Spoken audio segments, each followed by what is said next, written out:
Hey class, I wanted to give you guys a quick rundown with some tips on how to do the calculation of mean, standard deviation, and standard error using Google Sheets. So what I've done is I went ahead and I copied the top part of this table from lab number 1 here and pasted it into Google Sheets. And then I actually copied some previous data, put it in here, and these are the values you would actually measure for your lab. So the first thing you want to do is find the difference between these two to determine the width of the piece of paper. To do that, all you have to do is type equals to tell Google Sheets that you're going to do a calculation.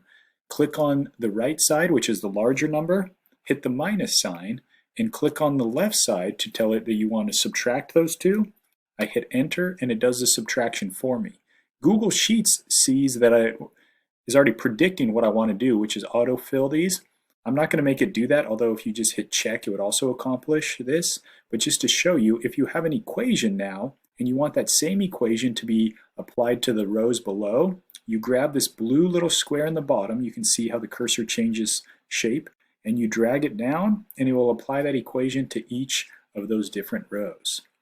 So now I've done the width for each of these, and so if I want to find the mean or the average, what I'm going to do is again type equals. Since I wanted to do a calculation, it's already predicting what I want. So again, you could just click on this, but what you're going to do is you're going to type the word average, do an open parenthesis to tell it that you want to take the average of whatever you put inside of that parenthesis. And then I'm just going to click and highlight my 5 data points, hit an end parenthesis, and it's going to take the average of those 5 values. Then the next thing we wanted is the standard deviation. And again, there's a function for this. If I type equals and I type STDEV, that's the standard deviation. And there's various kinds. If you've taken stats, you can do slightly different ones based on the population standard deviation and so on. But we're just going to do the STDEV, highlight our 5 trials, do an end parenthesis, and hit enter. Now if you notice, it takes both my mean and my standard deviation to a lot of decimal places. So I'm going to click on my mean first and come up here and decrease the number of decimal places by 1 so it matches the number of decimal places that I measured to. And then I'm going to come up here with my standard deviation and do the same thing, decreasing it down to that same decimal place. And then the last thing is standard error.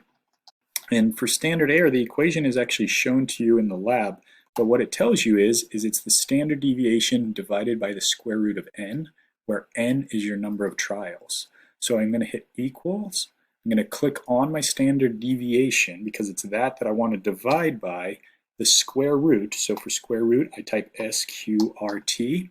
Again, a parenthesis to tell it what I want it to take the square root of. And then I'll type the number 5, since in this case I had 5 trials. End parenthesis, enter. And now I have my standard error as well. And I'll decrease that down too. So now we have our mean, our standard deviation, which maybe I'll go to one more, and our standard error, and we're ready to put that into our lab.